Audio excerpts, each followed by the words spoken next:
আসসালামু আলাইকুম রহমতুল্লাহ। বাংলাদেশের ঐতিহ্যবাহী একটা গ্রাম হুলহুলিয়া। এই হুলহুলিয়া গ্রামের ইতিহাস শুনলে আপনারা আশ্চর্য হয়ে যাবেন।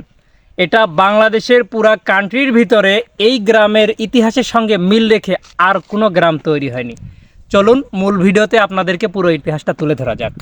তো বন্ধুরা, এই গ্রাম বিষয়ে আপনাদের যেটাই বলবো সেটাই আসলে আপনাদের মাথার উপর দিয়ে যাবে। দেন এখানে মডেল ও স্মার্ট ভিলেজ হুলহুলিয়া।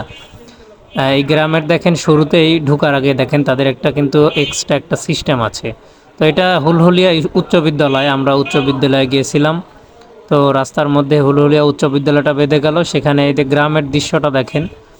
গ্রামটা একদম আসলে এখনও গ্রামের মতোই আছে। অন্যান্য গ্রামে যেভাবে উন্নতি হয়েছে বা বিল্ডিং বাড়ি এই সেই, সেটা কিন্তু আমরা এই গ্রামে যাওয়ার পরে দেখিনি। বিল্ডিং বাড়ির সংখ্যা খুব কম। মানে গ্রামের যে আসল ঐতিহ্য সেটা এখনও এই গ্রামে গেলে পাওয়া যায়। দেখেন দূর দূরান্ত শুধু মাটির বাড়ি। এটা অনেকে হয়তো বা দেখেননি। আমরা ছোটোবেলা থাকতে আমাদের এলাকায় এরকম ছিল বা আমাদের বাড়িগুলো এরকম ছিল। কিন্তু পরবর্তীতে আমাদের গ্রাম বা পার্শ্ববর্তী গ্রামগুলো অনেকই উন্নতি হয়েছে, কিন্তু এই গ্রামটাতে কিন্তু সেভাবে হয়নি। এটা হুলহুলিয়া পোস্ট অফিস, ঠিক আছে। একদম ছোট, দেখেন সব কিছু কিন্তু ছোটো। এই যে বাজারটা দেখতেছেন, এটা হুলহুলিয়া বাজার। এই হুলহুলিয়া বাজারে কিন্তু দেখেন খুব একটা বেশি দোকান আছে তাও না, ঠিক আছে। তো আমরা বাজারটা দেখলাম, তো একেবারেই ছোট বাজার।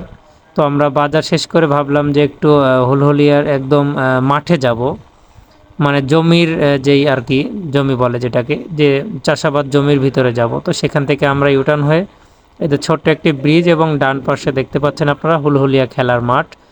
তো এটা অতিক্রম করে আমার রাস্তাটা আসলে খুব ভালো লেগেছে। গ্রামে যেরকমই হোক না কারণ রাস্তাটা কিন্তু আসলে অত্যন্ত মনোমুগ্ধকর রাস্তা। দেখেন একদম সলিড এবং ফ্রেশ রাস্তা। রাস্তা কোথাও ভাঙা নেই এবং রাস্তাটা মানে একেবারেই একদম সাইড করে দেওয়া আর কি। এদের পাশে দেখেন গ্রামের যে ঐতিহ্য সেটা কিন্তু এই পাশে দেখলে বোঝা যায়। দেখেন গ্রামের পুকুরগুলো কেমন। আমরা কিন্তু এই পুকুরেই গোসল দিয়েছি ভাই এক সময়, ঠিক আছে। এটা আসলে অন্যরকম একটা ফিল। এটা না নামলে বোঝা যাবে না। সে পুরাতন দিনগুলো এখন অনেক মনে পড়ে। তো আমরা সেই জায়গাটা অতিক্রম করে একদম মাঠে চলে আসছি। দেখেন চারিদিকে শুধু ধান ধান, পুকুর আর ধান। পুকুরের চারপাশে আম গাছ। তো মাঝখানে আপনাদের বলি এই গ্রামের ইতিহাসটা কি দেখেন। এই যে হুলহুলিয়া সামাজিক উন্নয়ন পরিষদ, এখানে কিন্তু সামাজিক উন্নয়ন বিষয় নিয়ে কিন্তু কথা বলা হয়। তো আপনাদের মূল ঘটনা হচ্ছে এই গ্রামটা এমন একটা গ্রাম, এখানে কখনো প্রশাসনের যাওয়ার প্রয়োজন হয়নি, ঠিক আছে।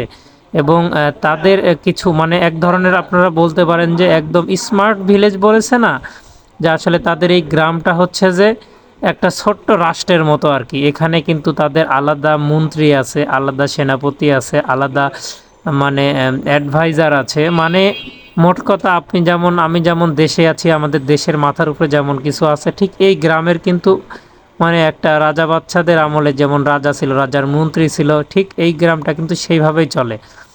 তাদের কিন্তু বিচারই কিন্তু মহাবিচার। এদের কখনো প্রশাসনের বিচার করা হয়নি। এমনকি আমি শুনেছি এই গ্রাম শুধু দেখার জন্য নাকি প্রশাসনের লোকও শুধু দেখার জন্য গেছে, কোনো অপরাধের মানে অপরাধীকে ধরার জন্য না। মানে তাদের কখনো মানে যাওয়ার প্রয়োজন হয়নি এই গ্রামে, অথবা যাইতে দেওয়া হয়নি তাদেরকে, এরকমটাও শুনছি আমি। তো আমরা এখানে এসে প্রতিমধ্যে মাঠে একটা জায়গায় ভাবলাম একটু রেস্ট নিব। তো এখান থেকে নামলাম ভাই। আসলে গ্রামের ইতিহাসটা আসলে অন্যরকম আর কি।